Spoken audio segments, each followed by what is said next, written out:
Okay, so Dominic, the other day, why did you have me sit down and write down my 4 main concerns? Well, Carolyn, the reason why I wanted you to write down your concerns is because what I know as a practitioner, that muscle tension in the body means it's undigested life. The person had an experience, they had a trauma, something in life where they deemed it was too much. So your body internalizes it until a later date when you're out of the stress, you're out of the trauma, and you could re-experience that almost and then resolve it. So literally all muscle tension in your body is undigested life. So when I felt your body, the back part, and I saw there was a lot of muscle tension, especially on that right side where you thought you had scoliosis, but actually it's not. Yes. It's just the muscle tension is so high pulling your body around. So I asked Carolyn, I said, hey, go home and write down your top 4 concerns and then bring it in. And the reason why I had Carolyn do that is because I wanted her to bring that to the forefront and acknowledge it. And once you acknowledge a concern, it seems to be so much more available as a body worker to get your body to work through it. Yeah. Yeah, it's beautiful. It's almost as if anything that you acknowledge, that's the first step in moving forward. So it gives you something to think about while you're working on it. So Absolutely. I'm not really bottling it in. I'm really just accepting it. And Well, acceptance, it'll lead to acceptance, but first you have to acknowledge it. For example, I've had clients come in the office that have seen chiropractors, acupuncturists, physical therapists. They've already had spinal surgery, and then they're still in tremendous pain. And the reason why is they go to see these different practitioners, and all these practitioners say, we're going to fix you. We're going to adjust the bone back in place. We're going to put needles in to move the stuck energy. yeah. We're going to stretch and strengthen that area. You know, maybe if that's what a physical therapist would do, strengthen and retrain. So their objective is working on the tissue, but at no point along the way, oftentimes, is the person's emotions acknowledged. Is the person, because first you have to acknowledge where the person is at. The person has to feel acknowledged before they're going to let anything go. Yeah. That sounds like they're working on the physical and not really the mental. Absolutely. internal. So they're trying to fix the problem rather than understanding that what fueled the problem is the emotions, and until the emotions are acknowledged, the person can't move forward. Yeah. So if I have a client come in, they've seen physical therapists, they've seen chiropractors, they've seen acupuncturists, they've already had the spinal surgery. Everybody said they're going to fix them, and they're still in pain. So the first thing that I do as a practitioner is I know they were probably never acknowledged. Yeah. And if you looked at Corey's 12 stages of healing that Corey has on his website for his members, I believe it is, we have it mapped out as the 12 different stages of development. And stage 1 is acknowledging. You have to put your hands on your body, breathe into it, and acknowledge it. And once that's acknowledged, then you can move to the second step. And the second step is where the person tends to be more available. And the third step into moving past it. So thank you for playing along with that. Yeah. Did you write those concerns down I did. and acknowledge them? I did acknowledge them, and it feels nice because I like saying it out loud because I can hear myself, and I feel like it's really reassuring to my own mind that I know this is a problem and I want to fix it. So that feels like the first step of improving myself. And it's interesting how what works with the body also works in relationship. Coming from the previously divorced guy, I can tell you, women want to be acknowledged. They don't want to be fixed. Your body is the same way. I used to view the body as this physical thing, and we have emotional experiences. Now I realize as a practitioner, it's the other way around. We're an emotional being having a physical experience. So it's the emotions that need to be addressed first. If someone has a health challenge that they don't see me moving forward through, it's because the emotions were never acknowledged. Like, oh no, it's my immune system. Oh no, it's my joints. Oh no, it's my spine. Oh no, it's my back. It's my allergies. It's so much of the time the person can't benefit from the modality, even though the modality might be amazing. They can't benefit from it until first they're acknowledged. Yeah. So, for example, with my wife, whenever she's upset with something, okay, great, I'll take care of that. Oh well, you know the AC's not working right, and it's this, and there's gaps in the door, and the air comes in, and it doesn't keep the house cold enough. I'll say, great. So then I'd go fix it. Well, or have someone do that. Instead of nagging and be like, oh my gosh, you have so many. Right. So guys call it nagging, but the reality is what the feminine is really looking for is to be acknowledged. Yeah. They don't care. So the irony, it was amazing. I have so much more free time now because I now don't have to have anything fixed. Because what I realized is that my wife doesn't even want me to fix it. What she was looking for was acknowledgement. Yeah. So now I acknowledge her. Well, that must be frustrating. You wanted to keep the house nice and cold so that you don't get, sweat or whatever it is, and it gets hot here in Florida. So, and or whatever the theme is with her, and how that must be frustrating, because you're trying to do this and do that. And She feels heard. And then I don't even fix the problem. But because she feels heard and feels acknowledged, She's like, okay. she lets it go and it's done. You see what I'm saying? It's the same with the body. The body doesn't want to be fixed. It doesn't need to be fixed. Yeah. It needs to be acknowledged first. And then when the concerns are acknowledged, You feel verbally at ease. or through the body work and making the statements, like the stage 1, now the person can move forward. And if it still needs to be fixed, which most time it doesn't, now you can move forward in relationship, and then also with the body work. Now we can do the body work and get so much more progress on each session. So that's why I had you do that. Thanks for playing along. And it makes a huge difference. It does. The way I see it, it's like we are souls. And at the end of the day, when we die, we leave our body, but we're still alive in a way. So to put it in that perspective, work on your soul, your mental being, and then you'll feel more at ease. And then that's when you work on your physical. So we're not just a piece of physical bone and meat moving around, but there's actually something else that needs to be addressed. Yes, And exactly. the emotions is a huge part of that. So acknowledging the concerns, and that's where the statements come into play with the consciousness exercises that Corey has for his members. Those consciousness exercises are essential, and I do them every day because we don't need necessarily to be acknowledged from someone else. Remember, the masculine doesn't need anything. Yeah. The masculine is here to serve. So how do we get ourselves at that place where we can be present enough and have our act together enough that we can be present for the feminine and show up in our masculine? Well, the way you do that is you do the work, you do your homework, the consciousness exercises, make the statements, breathe into the area. And what we're actually doing for ourselves is giving ourselves the acknowledgement and liberating ourselves so that as a man, I can better show up for the woman in my life. Yeah. And that has completely transformed my life.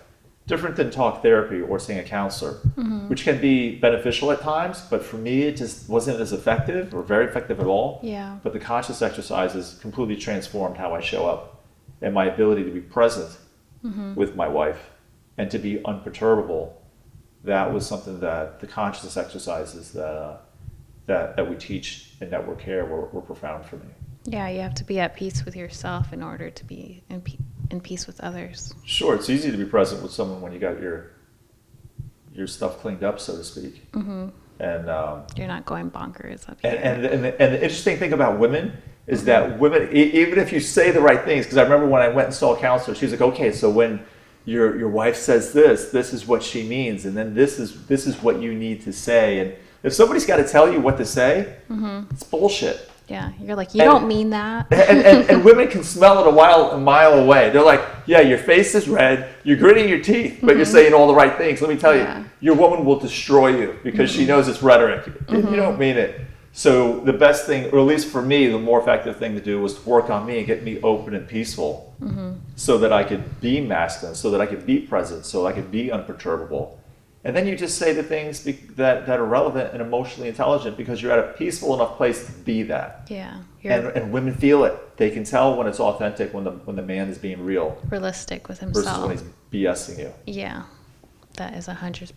Our instinct is very spot on. Women feel everything. The gut feeling never lies. Yeah. What we think women aren't aware of, trust me, guys, they're aware of. They know. Yeah. So work on you, and you'll be impressed with how you show up more and more in your masculine. Not controlling. The masculine is not control. Actually, the masculine is allowing the feminine to say or do whatever they need to do. But our internal state is totally chill and cool. And it's taken time, but it's amazing to see how my relationship has transformed as a result of that. Yeah. It's beneficial at the end of the day. It's the biggest thing. It's interesting how we go through life and everybody's success. When I get the house, then I'll be successful. When we get the cabin in the mountains, then we can relax and be happy. When we get the car, then we'll be happy. When we go on the cruise, then we can be happy. let me tell you what, from going to Disney, going to SeaWorld, and going to the parks and seeing all this stuff, it's obvious to see people who have saved all year, went there for vacation, and they're miserable. They're sunburnt. The kids are crying, and I'm thinking, man, they saved all year to come here to Disney, and they're miserable. So it's not about where you're at or what you have or when I'm on vacation. It's where you're at 24 hours a day, 7 days a week. Yeah. It's the behind the scenes, where you live. Wherever I go, there I am. Yeah.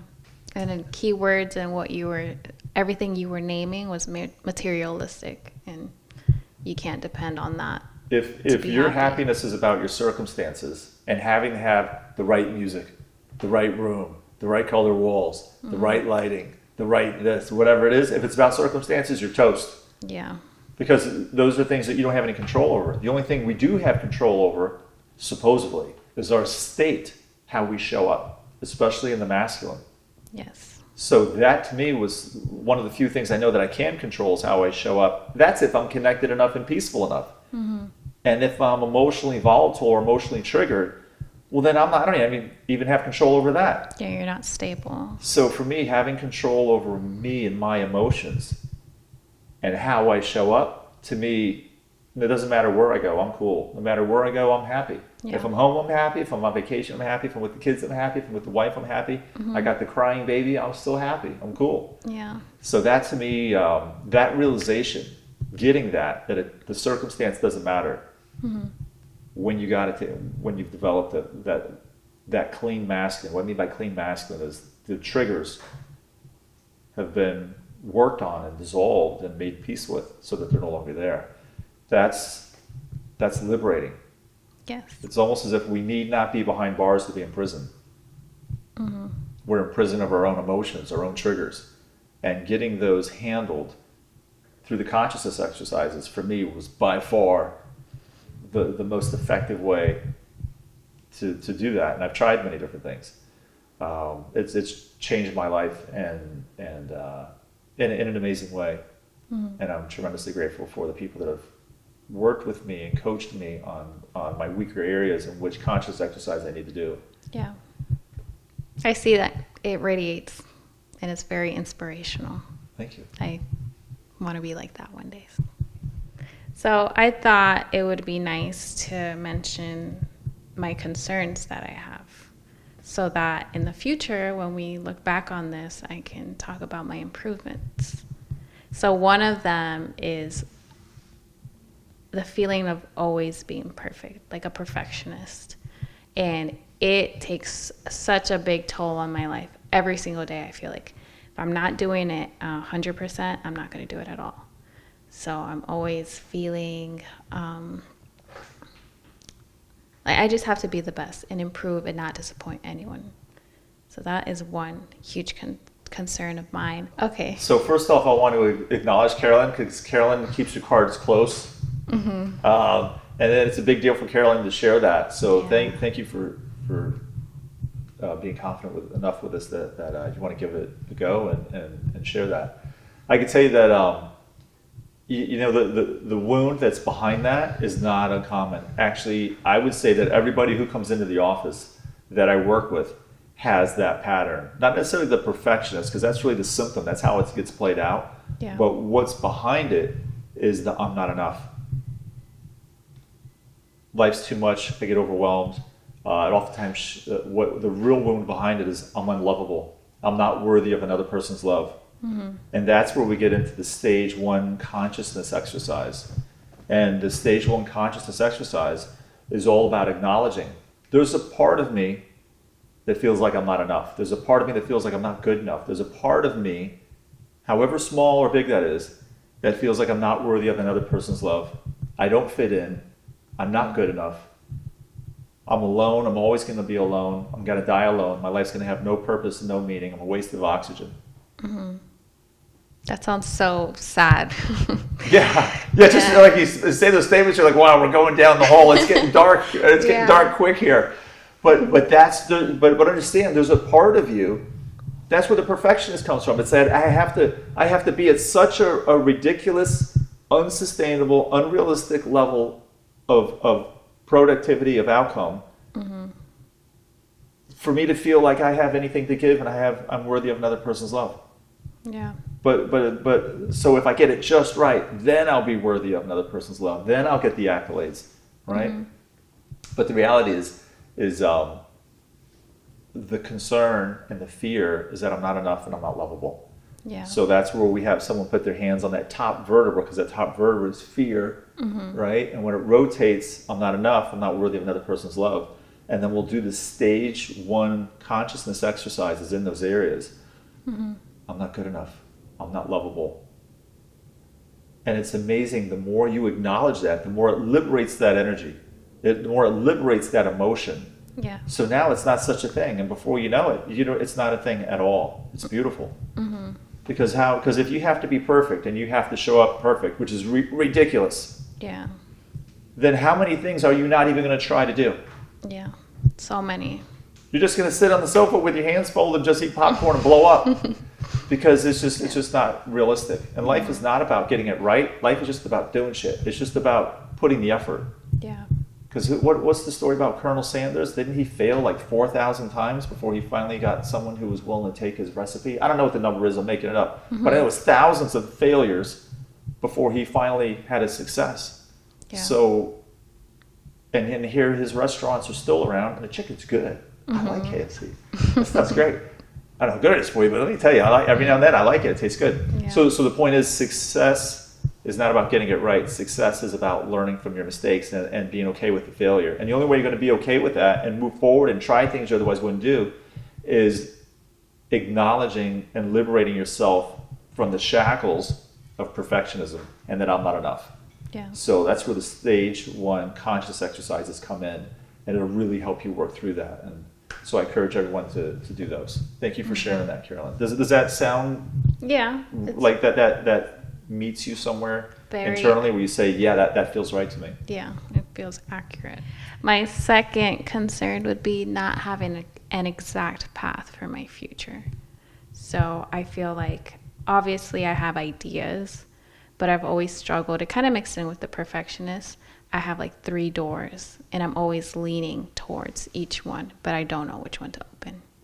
It's almost like I'm halfway in, but then I kind of scare back because I'm like, oh, I don't know. Yeah, I would say that's normal for someone your age. I know that when I was in my early 20s, that I was like, okay, so what am I supposed to do? I have a passion, I have enthusiasm, I want to contribute, I want to participate in humanity, I want to produce something, I want to be successful, I want to provide. So how do those needs and wants and desires funnel into a trade or a profession or a way of contribution, or how do I funnel my passion and fill the needs of my family at the same time, and something that fits in the society? Is that? Yeah. Excuse me. Yeah, I get that. There's a part of us that weighs options. Should I do this? Should I do that? We call it the shoulds. And then there's a part of us that's a decision maker. So I would say first, stage 1, acknowledge the concern that you have. That drops the emotion. And then the second part of that, I would say do stage 10, the consciousness exercise 10. And what the consciousness 10 exercise does is it's where you get clear, crystal clear on who you are and what you're about and what your gifts are to bring to humanity. Yeah. That's part of the gift in stage 10 into stage 11, consciousness exercise. So I would say, I like the fact that you have it distilled to 3 different paths that you think work for you, that you have an interest in. Yeah. Do consciousness number 10, because what that does is that it illuminates your gifts. And the more clear you become, the more obvious the decision will be on what will serve you. Yeah. And it does help that I did with Corey, like a couple of weeks ago, we wrote down things that I love. And he tells me to focus on those, which helps. Because I know exactly what I like and what I don't like and what I love and don't love. So I try to focus on that. But I'm still struggling with which one to put my 100% in. Yeah, and that can be frustrating because you want to get clear on who you are and how you want to contribute. And then notice that some of the energy from that is also coming from your wound at this point, if that makes sense. The more you acknowledge that I'm not enough, there's a part of me that's not good enough, there's a part of me that's not worthy, it drops so much tension, because oftentimes people make a decision based on the fear that I'm not enough. Yeah. You'd be shocked how many women are in a relationship with a man, get married, have kids, the whole 9 yards, and that really wasn't the ideal fit for them. I remember there was a woman who came in here, she had kids, she married this man, they've been married for 20 years, and she says, well, I just, like, he's a nice guy, he's a good guy, And I'm like, wow, that sounds like so much intimacy, there's so much connection, so much passion. And she's like, well, and I'm like, well, then why did you marry him? She's like, well, You kind of fit. he fit the mold he asked. And I'm thinking, wow, this person's whole life, her passion, her enthusiasms, her gifts, her uniqueness to humanity. And she settled for a relationship and a life in part because she settled. Yeah. She thought that was all the best she could probably What get. a waste of a life. Yeah. I'm not saying she wasted the whole thing, but as compared to saying, this is who I am, this is what I'm about, this is what I have to give, my life has value, and don't settle, but get clear on what you want and demand that, and never settle. Yeah. Reach for the stars. Reach for the stars. Absolutely. But again, if you have that consciousness, number one, is insatiated where I'm not enough, then you tend to settle. So you're not a bad person if you settle. You're just a person that has a stage of development that if you were to work on it for a little bit and have it a little more satiated, you would come from a different place of empowerment rather than a place of lacking. Yeah. Because all these stages of development, I became so much more compassionate about people when I understood the stages of development. Because people who drink and people who smoke and people have picked their nails and people have all these, they're drug addicts, they're porn addicts. What I realize is people have these avoidance strategies, not because they're a bad person, but just because there's so much torment that they need to escape. So they have a little bit of peace for a little bit of time, whether it's overeating, smoking, drinking, whatever it is. Yeah. It's totally avoidance. And rather than judge them or good or bad or lazy or fat or whatever it is, what if instead we could say, hey, this person is stuck in a stage of development, and that stage of development, if they could be enlightened or illuminated and have the support that they need so that they could resolve or acknowledge that stage of development and satiate it, they're liberated. They spontaneously say, you know what, I don't feel like eating all the time. I had a young lady who came in who was 21 at the time, and when I did a reevaluation with her, I said, what's different from coming in? And I think she came in for headaches or something, and she says, I've been smoking for years, and I stopped smoking. I said, well, have you tried to stop smoke before? And she said, many times. I couldn't quit. And I'm like, well, what's different now? She says, well, I didn't try to quit smoking. She says, I forget to smoke. Oh, wow. And I thought that was interesting word choice, because if she forgets to smoke, whereas before she wasn't thinking, it was just an automatic behavior, that means that whatever was fueling the behavior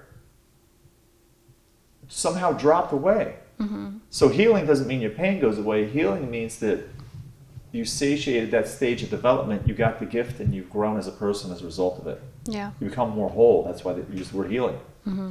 So I said, well, how long have you been smoking? She said, since the age of 13.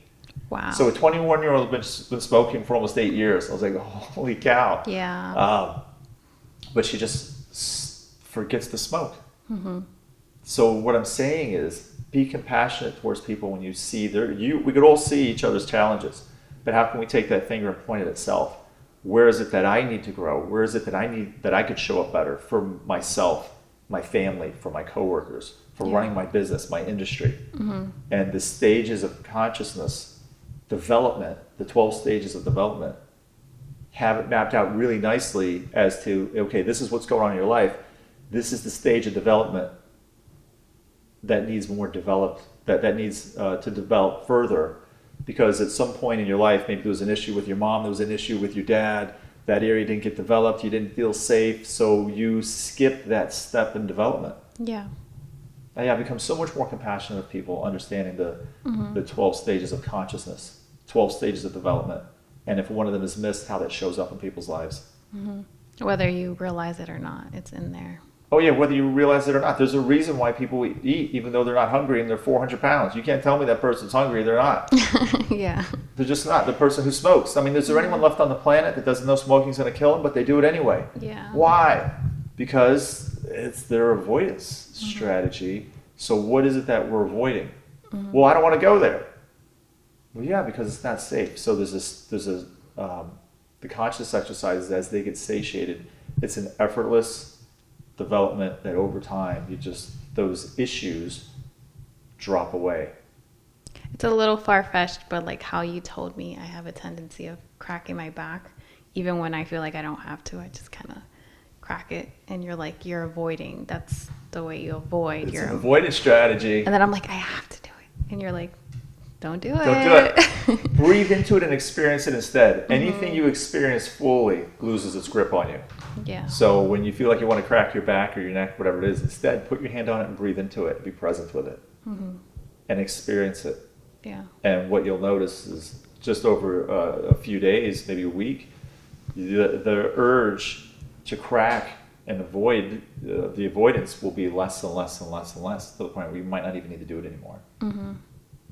I have noticed that. And there's times I've had people that have responded from Corey's videos that did the conscious exercises, and they sent me an email, and they said, Dr. D, we did put my hand in that area that you talked about that corresponds to fear, and I breathed into that area, and as I started to feel breath and movement in that area, I just had all this emotion come up, and I just felt a total shift, as if some part of me was acknowledged and released. They said it was profound. So I love hearing those stories, because that's the experience that I've had. Yeah. But know that if the first time you do that, you don't have that experience, it doesn't mean it doesn't work. It just means that instead of having this huge epiphany, maybe it's nice bite-sized little pieces each time. It's a step. And that's a step in the right direction. And that's actually more sustainable and digestible. So I like the nice bite-sized pieces. They're more integratable. Yeah, just don't rush it, takes time. Yeah, and it's not even that much time. Within the course of a week or two, you'll notice some significant changes. I agree. There you have it. Do the consciousness exercises. Okay, so my third concern, it kind of goes with what you've been saying, is a fear of being alone and left behind. Oh, wow. For women, this is a big one. Men, we have our wounds, right? We're not enough. I'm not strong enough. I'm not successful enough. I'm not in shape enough. I'm unlovable. I don't have enough money. I don't have whatever it is. For women, their number one wound is, I'm going to be alone. I'm going to miss the boat. I'm not going to meet the right guy, or I'm going to miss my opportunity. I'm not going to have the beautiful kids, have the beautiful home, have the beautiful family, have the beautiful supportive husband. I'm going to miss the boat. I'm going to be an old maid. I'm going to sit by myself at Christmas. Nobody's going to love me, and I'm going to die, and I'm going to be the old witch that everybody who passes by are like, oh, that old witch was great, right? Isn't that like the 5 cats and a bottle of wine? Oh, I already have my first cat. So what Carolyn is revealing, that's what all women have, that fear, or seemingly, or a lot of women have that concern. And unfortunately, it oftentimes leads to getting in a relationship where they settle. Yeah, like the lady you talked about earlier. Oh yeah, it's like, and that's the worst thing you could ever do, because then you're going to hold back. You're with a man that that doesn't really meet your needs. Yeah. Right. That isn't as masculine as you'd like. Isn't what. And I get it. Relationships not about what you can get, but what you can give. But at the same time, if you feel like you've settled, you're not exactly starting off with the right foot in the relationship. Yeah. You want to get in a relationship with, wow, this guy swept me off my feet. He just looks into my eyes, and I see his soul, and he sees mine, and I see my unborn children in his eyes. Yeah. See her response. That was an emotional response, because it's true. It is true. Like I aspire to come home every day and be happy, and like when I see his name on my phone, like be so excited, not like, him again. Right, and notice she said his name. She didn't say the name. She didn't say what color hair. She didn't say how tall. She didn't say how much money. She didn't say what kind of car. She didn't say that. She said the feeling. She said the emotion. No matter how good looking or ugly you are, no matter how good a shape or how fat you are, no matter how much income you have or don't have, I promise you, when a man shows up in his masculine, She feels the emotions that she just described she wants to feel. It's true. And I have friends who are in relationships that I think are adorable. My girlfriend, she's about 5'7", and he's 5 feet. So he's a short dude. He's a short 5 guy. foot short. And she is so in love with him. She doesn't care what people think. And I'm like, sometimes I'm like, can I do that? I don't know. Like, pay attention to what she's saying. Basically, what she's describing is that every man who's watching this video has every bit of capacity to have a beautiful woman in your life if you show up in your masculine. Yeah. So the key is not something out of your control. The height you can't control, the weight you can't. Well, actually, you can control the weight. All right, you're not off the hook with that. but there's certain things you don't have control over. But what you do have control over is whether or not you show up in your masculine. yeah. That is something that you can develop, and the more you develop that, you don't need the car, you don't need the house, you don't need any of that crap. It's true. I look at them and I'm like, she doesn't care about his height, anything. She doesn't. Or This guy shows, like, whoever that guy is, I promise you that guy shows up 100% masculine. Yeah. And when a man shows up in his masculine, it's a vaginal hydrator. Just saying, the legs open. And women, they feel that energy, because women make decisions based on emotion, on that energy. That masculinity just brings a woman right into her feminine. And women love it. It's like a drug to them. Yeah. The more the man shows up in his masculine, or woman, right, depending on if it's a same-sex relationship, the more the one person shows up in their masculine, the more the feminine shows up in their feminine. Yeah. And then you have that polarity, which is needed. And then you have amazing passion. If you're in a relationship that's flat, there's no passion, there's no enthusiasm, you lay there in bed and you look at them and you're like, yeah, I don't really want to fuck you either, but we got kids and we're kind of locked in, we're not going anywhere. Yeah. Hey man, you can turn it around, show up in your masculine. And the best way for me to do that was doing the consciousness exercises. And Corey has those available on his website for his members, I believe it is. Do those conscious exercises, and the masculine lives, the baseline is at the stage 4 energy. And then, of course, read Corey's books. I mean, Corey describes the masculine in depth. So it's one thing to have it intellectually, and that is important, but then have that energy available is what the consciousness brings to the table. You put those two together, I'm telling you right now, you can get any woman you want. Even if she is dating a man, he will become invisible when you show up in your masculine. I know, I did it. My wife was seeing somebody else. And I claimed her, and I showed up in my masculine. And I'm not saying that guy walked away. I'm saying he became invisible because the feminine is drawn like a magnet to the masculine. So you had mentioned before about the fear of being alone, not being enough. What if I don't meet the right guy? What if I end up alone? I end up to be the gray-haired cat lady who's alone, sits at Christmas just looking at someone else's tree. Anyway, we paint the picture. So we talked about the masculine end and how the man can show up, right? Yeah. But what about on your end? Like, what is it that you can do? Because if you go into a relationship and it's fear motivated, I'm not enough, I'm going to be alone, I'm going to be the gray-haired old cat lady who's by herself. Well, that's not ideal either, because now you're going to be making decisions and your motivation is based on fear. Yeah.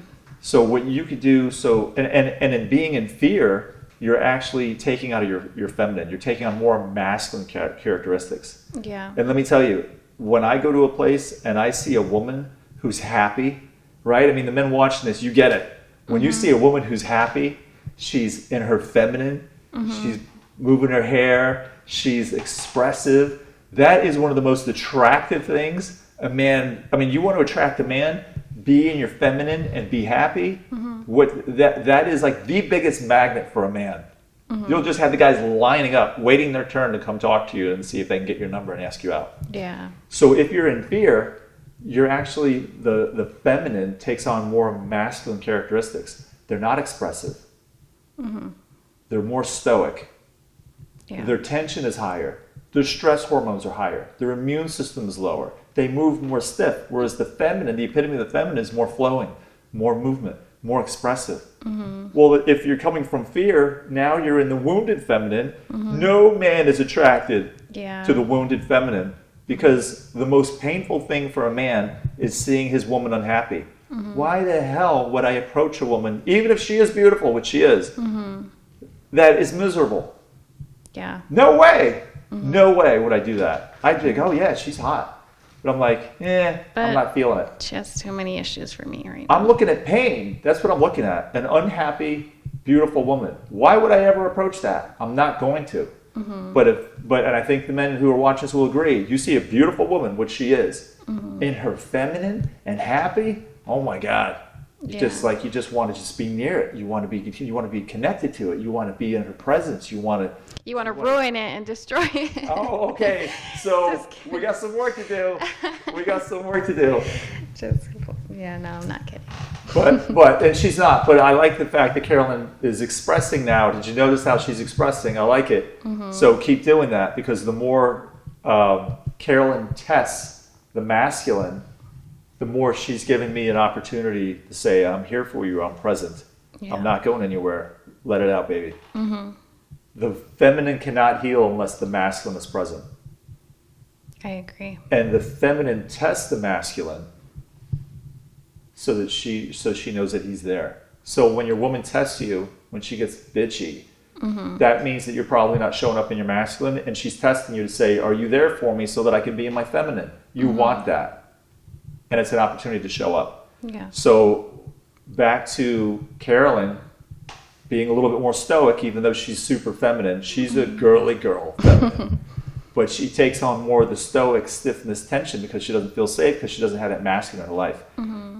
So you're probably saying, okay, fine, Dominic, you painted this picture. Now what the heck do I do on my end so that I could be in my feminine, so I could be more happy, so I could be more loose, I could be more relaxed, and actually attract what it is I want more of in my life and be congruent with that, right? A man, not so a boy. what can you do on your end to attract a masculine man? Be more in your feminine. So how do you do that? Do the consciousness exercises, because life is not about finding the right one, it's about becoming the right one. Yes. The more we work on ourselves, the more we show up. And the more we show up in our nature, the more we meet our mirror. Does that make sense? Yeah. So do the consciousness exercises for yourself, so you satiate your own emotional shit, your own emotional baggage, you know? Yeah. And that's not a bad thing, that's a good Confront thing. myself. So that when you're out in public, you're more relaxed, you're more poised, you're more having fun. Man. And guys will be much more attracted to you and more likely to approach you. Yeah. And then you could either receive them or saying thank you so much, but no. It's on my terms. Options are nice. Nothing wrong with options. So agree. If you're a beautiful woman and you don't have guys approach you, it's not because you're intimidating them. It's because you're not showing up in your feminine. You're showing up in your wounded feminine. Yeah. Stoic. That's not attractive. And I understand you've been hurt. But that just means you're not ready and you need to take a step back. But what that means is you need to work on you so that you're attracting more of the masculine in your life. Because I can tell you, I've seen beautiful women before, and part of me wanted to approach them, but I just observed them, and in about 10 seconds, I was like, nah. Yeah. Because they're stoic. I want a beautiful woman, and I want a feminine woman. I don't want a masculine woman, even though you're very feminine looking and you're beautiful. If she was stoic, I'd be like, nah, I'm not going to ask her out. Yeah. So you just lost the whole deal. You had a masculine man who thought you were beautiful and would like to get to know you, but because you came across stoic, he's like, next. Yeah. That's no fun. What do? Now you're looking at cat places on the way home for adoption centers. Yeah. No, I'm kidding.